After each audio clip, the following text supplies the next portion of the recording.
బుల్బుల్ కథలకు స్వాగతం. కథ పేరు కొంగ గర్వం.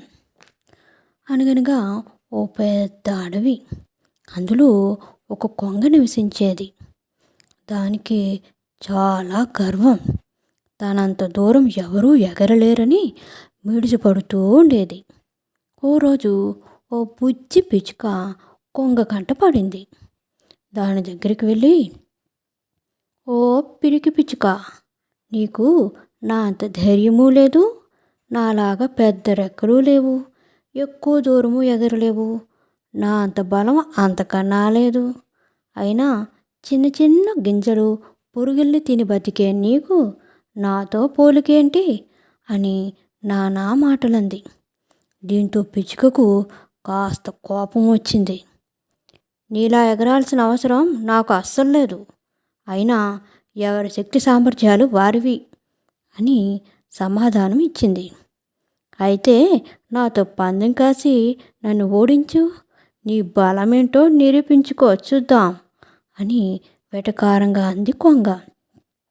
దానికి బుజ్జి పిచ్చుక అంగీకరించింది. అక్కడ ఉన్న మిగతా చిన్న చిన్న పక్షులన్నీ ఈ పోటీకి న్యాయ నిర్ణేతలుగా ఉంటామన్నాయి.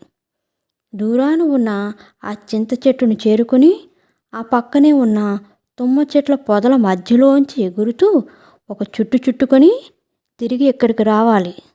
ఇలా ఎవరు ముందొస్తే వాళ్ళే విజేతలు అన్నాయి పక్షులు. పందెం ప్రారంభం కాగానే కొంగ చాలా వేగంగా దూచుకెళ్ళి చింత చెట్టును చేరుకుంది. తర్వాత తుమ్మ పొదలోకి వెళ్ళింది. కానీ పొడవైన కొంగ రెక్కలు ఓ రెండు కొమ్మల మధ్య ఇరుక్కుపోయాయి. పిచ్చుక మాత్రం తన బుజ్జి బుజ్జి రెక్కలతో ఎంతో నేర్పుగా బయటకు వచ్చి తన గమ్యస్థానాన్ని చేరుకుంది. తర్వాత మిగతా పక్షులన్నీ వెళ్ళి కొంగను కాపాడాయి. అప్పటి నుంచి కొంగ ఇంకెప్పుడూ ఎవ్వరిని కించపరిచేలా మాట్లాడలేదు. కథ నచ్చినట్లయితే లైక్ చేయండి, షేర్ చేయండి, సబ్స్క్రైబ్ చేయండి. Thank you so much.